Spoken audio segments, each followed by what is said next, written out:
Welcome to the HCI family of podcasts. We're your source for personal, professional, and organizational growth and development. We share our own original research, explore industry trends, and interview executives and thought leaders from across the globe. Join us for practitioner-oriented content around all things leadership, HR, talent management, organizational development, and change management. Maximize your personal and organizational potential with the HCI family of podcasts.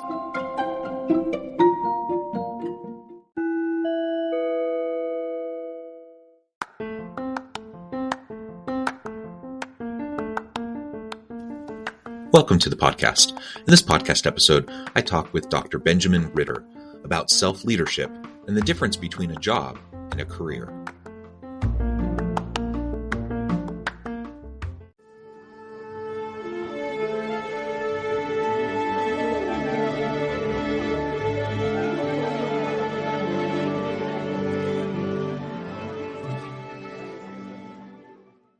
Dr. Benjamin Ritter, welcome to the conversation today. I am very excited, like beyond excited. I'm wondrously exuberant. I can't think of some adjectives, but I'm very happy to be here. Pleasure to be with you again. You're joining us from Texas. I'm south of Salt Lake City in Utah. We had a nice conversation. We were trying to think in the pre-interview, we were talking, when was that? I would have to go look it up exactly, but it was probably a year or two ago.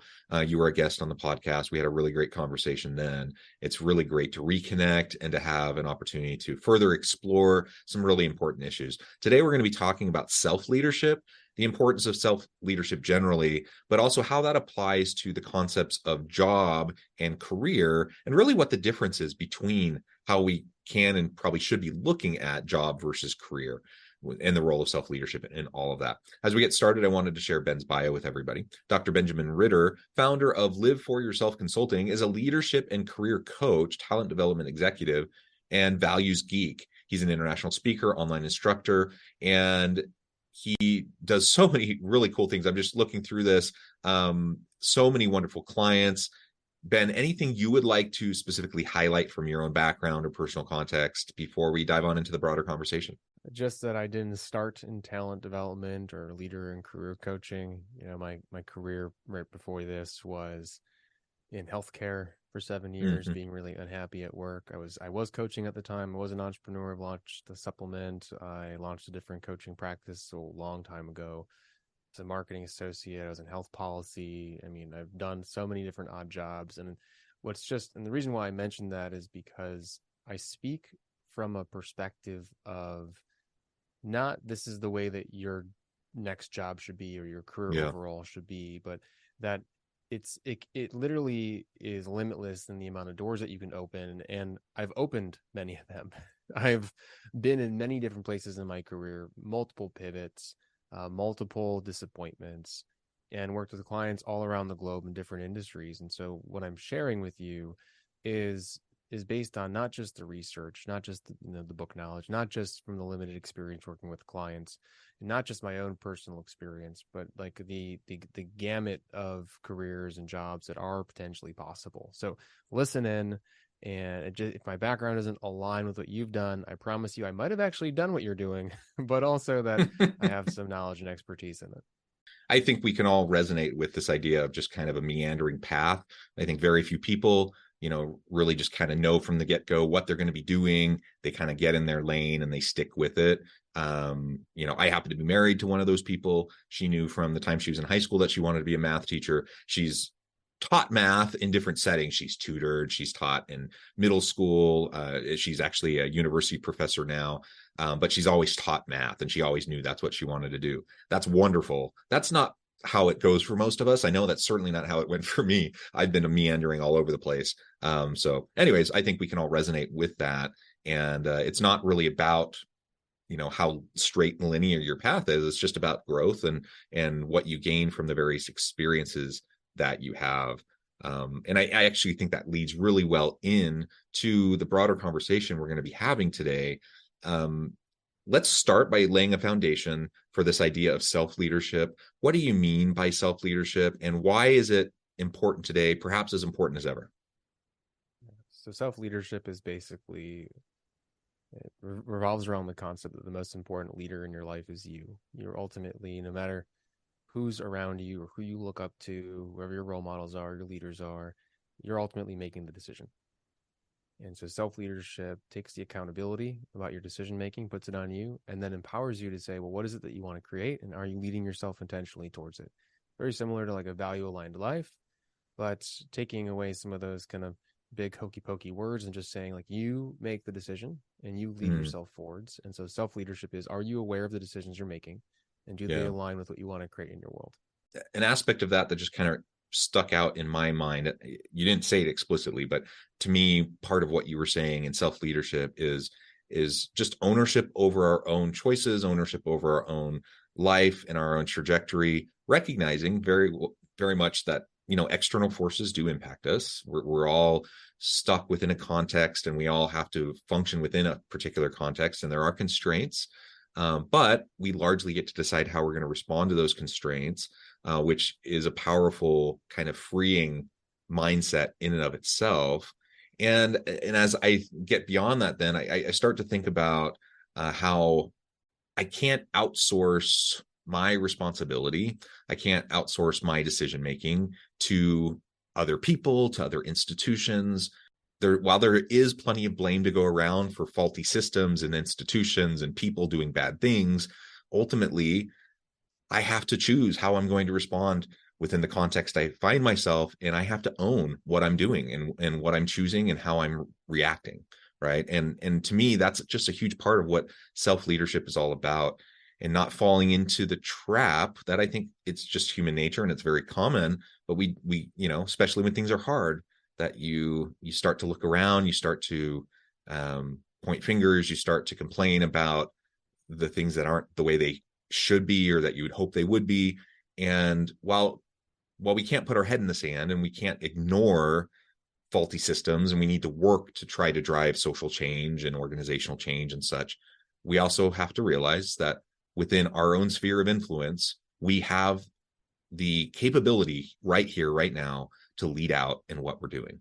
Again, to me, that's a very freeing kind of a mindset. Yeah, and it's easier to say for people that are used to it. Generally, what tends to hold people back is either a lack of clarity on what they want to achieve Mm, or a lack of belief that they can achieve it. And so fear can really hold individuals back in this regard. If it was as simple as saying, yeah, I'm my own leader, it's we would all be probably pretty content with what we've been creating, or at least have a community around us and a job that we're working in that aligns with who we are at our core. But yeah. so not knowing who you are, not knowing what you want, and not believing that you're able to get it, so living in a state of fear tends to hold us back. And that fear creates beliefs such as, I can't say that to my boss, I can't reach out Mm, to that person, I can't apply to that job, I can't pivot industries. And what's so neat about, though, developing like the ability to lead yourself, so having the clarity, having the confidence in yourself, and then knowing how to control your environment to the best way that you can, is once you learn how to do it, the momentum that you can create is unreal. And I have a couple mm, examples of my recent life. I almost like to think of it as a tree. A tree grows, it's like the foundation, your values, your goals, who you are at your core, they become your trunk. And then as you grow, as you get older, if you look up, you see these branches springing out to gather more and more light. Those branches are your interests. Those branches are mm, your goals that come from your actual core values. And if your decisions align with that trunk, then they're going to be really strong branches. If they don't, they'll be brittle, they'll grow the wrong way, they'll snap off, and you will not be a healthy tree overall. It will affect mm. the overall trunk, etc. Yeah, that's a great example. Bringing it back to this idea of just knowing ourselves, knowing our core values, our priorities as a starting point to self leadership is really really important. And you're right; it's easy to talk about it. It's easy to kind of just generally talk in uh, platitudes about these principles. It's much harder to do the work and do it consistently enough that you're in tune enough with yourself, your driving motives, those values and priorities, so that you can start to move forward in a self-leadership fashion. And that's why, you know, career coaches and executive coaches like yourself, have jobs, because it's just a very important thing that even super talented, super capable, brilliant people still need help navigating that and figuring out how to do it. And it just all starts with being willing to pause, take a step back, be self-reflective, and be honest enough with yourself. Are you capable of doing that yourself, or do you need to bring in somebody? Do you need to, maybe it's therapy, maybe it's a coach, maybe it's whatever, a mentor, or your personal advisory board. But think about what you're going to need to help unmoor yourself so that you can launch into this space of self-leadership, if you find yourself being held back by limiting beliefs or traumas, or whatever else might be in play. So let's dive on in now and talk a little bit more specifically about, you already referred to it briefly, but let's talk more specifically now about the difference between job and career. I think this is particularly important because we're in an age of disruption. We have socioeconomic disruption, geopolitical disruption, we have institutional disruptions, we have technological disruptions. Like, the pace and rate of change is just ramping up, and we're all dealing with it constantly. And if we hone in just briefly on just the shifting nature of work in relation to technological disruptions and innovations, we just know work today is quite a bit different than it was even a few years ago. And in 5 or 10 years from now, it's going to be even more dramatically different, probably. And so this idea of the distinction between job versus career, and what that means for us as we're leading out kind of our own path, whether it's a linear path or a meandering path, like we discussed, it's really important. So can you unpack that for us? What do you mean more specifically by job versus career? And let's explore what that means in the future of work. Well, just going back to the example that I had about that tree, your career can be a trunk and your jobs can be the branches, and the culmination of your jobs make up your career. And honestly, to be able to predict what your last job is going to be within your career is, I would imagine, incredibly difficult. I can say what I care about now and what skills I want to practice and the things I want to learn, but fast forward 20, 30, 40 years, I'm not sure where that's going to lead me. I mean, if you don't believe that, just try to look back 5 or 10 years and see where you were and ask yourself if you could imagine where you are today. The majority of people would say no.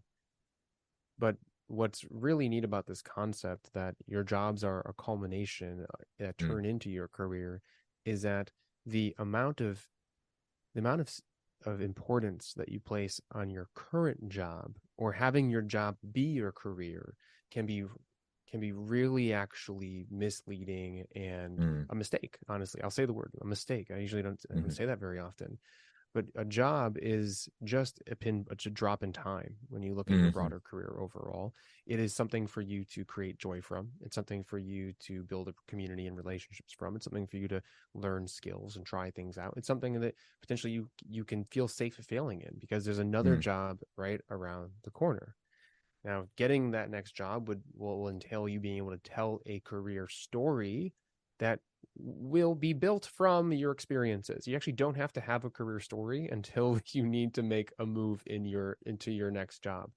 But what's beautiful, again, about this is that you can always get another job, and a singular job is actually not that important in the grand scheme of your career. And you can change your career story to fit the next job you're going to get. And so if we can take the emphasis away from what is my next job, or what is my job giving and bringing for me, and instead say, how can I see this job as a tool? Then we create a more positive framework around disappointments that might happen, as well as changes that might happen, as well as anything that might happen from the day-to-day perspective if we were to zoom out. Yeah, I think that's super important to maintain that perspective.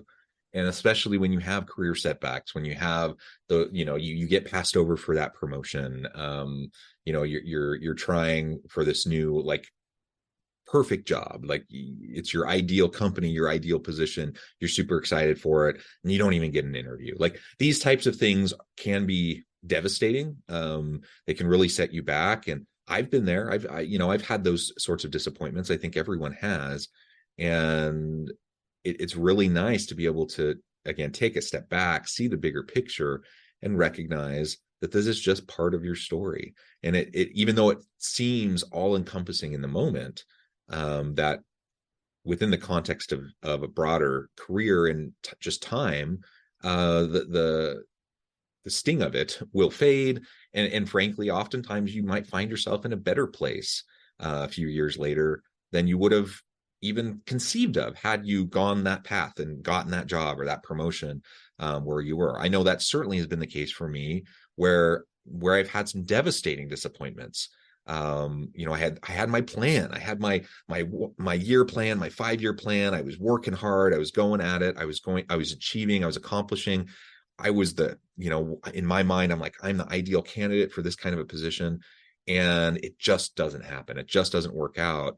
And I'm devastated. But guess what? Fast forward 5 years, and I find myself in a better place than I would have been had I gone down that path. And I'm super grateful for it. And so I try to remind myself when I'm in those moments of devastation, despair, frustration, whatever word you want to use, like just remember, John, that this may be a blessing in disguise, and just remember that this isn't closing the door permanently. This is just a minor immediate setback, and you can learn from it, you can grow from it, and there's so many other possibilities out there. The other thing that I just think is so important in all of this is, because of the rate and pace of change, because the nature of work is shifting dramatically, the reality is we all are going to be doing things probably in 5 or 10 years that at this moment, sitting right here, having this conversation or listening to this episode, like we can't even think about, we can't even conceive of. It hasn't been invented yet. It hasn't been even thought of yet, right? And so we're all probably going to be experiencing those things. And again, if we can, that can be super scary, but it can also be really relieving and empowering, and it can take the pressure off of feeling like everything rides on this presentation today. Everything rides on, this, do I land this client? Well, it may be important, but at the end of the day, no, not everything rides on it. And things are changing dramatically anyways. And what matters more is that we're learning from these experiences, that we're willing to grow, adapt, pivot, and lean into the next opportunity. Mm-hmm. Couple of points that I feel like are really important to make from what we're just saying now. And by the way, if you're an entrepreneur, business owner, this applies to you too. I Mm. work with clients that have their own service-based businesses. I work with CEOs whose businesses are failing. And you have to believe that if you're an entrepreneur, you're going to be an entrepreneur. And even if you're a successful entrepreneur, you're probably going to then create another company. The thing you're doing now is not going to be the thing you're doing tomorrow. Mm. And tomorrow can be a 5, 10, 20-year mark. It's important to remember that, because then it allows us to disconnect how we use what we're doing today to define who we are. And so when it comes to believing in ourselves and in terms of stress level that attached to a specific presentation or project or a moment in time, we can detach from that a little bit too. Because no matter what, everything can always be a blessing in disguise. No matter what happens in your life, you're the author of your story and how you perceive the things that have happened to you. And so you have a choice to say, this helped me get to where I am today, or I really wish I was back in the past. And I really don't know that many people that have a proactive, positive, solution-oriented self-leadership mindset that have ever said, I wish I could go back to this point in time. Because they've used what have happened. They've used the things that have happened to them to benefit their current state and to help lead them forwards into their future. And especially, you were bringing up this topic of it has to be this job, this presentation is so important. It has to be this client.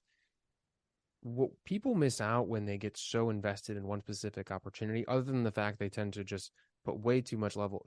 I was working with someone the other day who waited about 3.5 weeks to apply to a position, and it was taken down the day before he applied. Oh, And yeah. and I kept saying, I'm like, and I wasn't directly working with him as a client, I was just kind of coaching him, helping him out in a way. I'm like, you need to do it yesterday. You need to do it yesterday. You need to, and all of a sudden he was prepped, he was ready to go, and he was ready to apply, and then it was gone. Mm. Luckily, I built a relationship with the director of the organization that they were still able to bring him in. But you see this happen all the time. We wait until we think we're ready for something, and when we're ready, it's too late. What's so important about the things that you love in life that you become attached to is they become a template for other things that exist in this world that you might be interested in. Like, for example, you're not interested in that company. You're interested in companies like that. That job isn't perfect for you. Jobs similar to that would be a good next step in your career for a job. And I think it's really important that we take away this idea of that's my puzzle piece, that's the perfect thing for me, and instead say, what can I learn about myself because of that thing? To then I want to integrate into my community, this is control, to then build an environment or a job and eventually a longer term career or multitude of jobs to have these experiences. Yeah, and that's a hard thing because and society tends to kind of tell us something differently, doesn't it?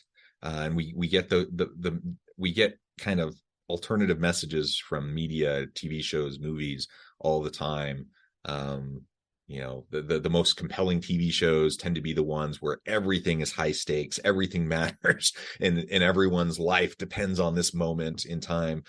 Careers depend on this moment in time, and I don't think we're suggesting that you don't take work assignments seriously or that you don't try to do your best or anything like that. Of course you do, but high stakes environments with high levels of stress and anxiety usually don't produce your best work. And so if you're artificially amping up the anxiety around what you're trying to do, you're doing yourself a disservice. Frankly, you're not going to do as well. And so it's a bit of a downward spiral of negative self-fulfilling prophecy if you find yourself in that trap. And so just easing up, lowering the stakes, keeping a broader perspective on things, you probably are going to do better in those moments anyways. And if not, for whatever reason, if things just don't go well or they don't go your way, guess what? One door closes, another door opens. You want to name whatever cliche you want to say. They're platitudes, but they're true. If you can maintain the mindset to learn from the setback that may have happened. And if it wasn't a setback and it was a success, gain momentum, build off of it. And you can go from there. Well, Ben, I note the time. I need to let you go here in just a minute. But before we wrap things up for today, I wanted to give you a chance to share with the audience how they can connect with you, find out more about your work, and then give us a final word on the topic for today. Yeah, please go to liveforyourselfconsulting.com to get a free download on some secrets to creating a meaningful career. You can also connect with me on LinkedIn, Dr. Benjamin Ritter. Let me know that you heard me on this show. I'd love to continue the conversation. I just welcome you to my network. I post things related to leadership and career and personal development pretty regularly. I'm not sure how LinkedIn decides it, but I've been designated a top voice in career development and executive coaching. So that's always fun. And hopefully you enjoy some of that content, share with some friends. And just in general, I think we heavily limit ourselves. And you have to ask, am I the ball and chain right now? Or am I the wings? And if you're interested in it, like, for example, if you're interested in a specific industry, are you going to a conference in that industry? Have you started making connections and networking within the industry? Or are you scared to even apply to a job that you see online? And you just have to ask yourself, am I leading myself forwards no matter what? Or am I closing the doors and sitting in the room afraid, not believing myself? And I know the way that I want to choose to live, and hopefully you pick being your own self-leader too. Yeah.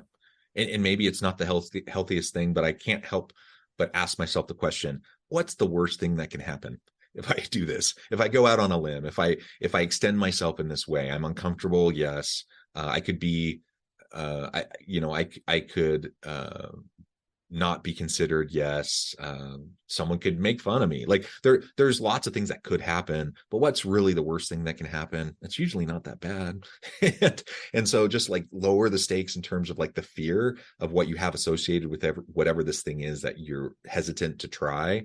Don't allow that fear to dictate, and just try things, experiment. And that's a fun life to live, I think. Well, Ben, thank you so much. It's been a real pleasure. I encourage the audience to reach out, get connected, find out more about what Ben can do for you. And as always, I hope everyone can stay healthy and safe, that you can find meaning and purpose at work each and every day. And I hope you all have a great week.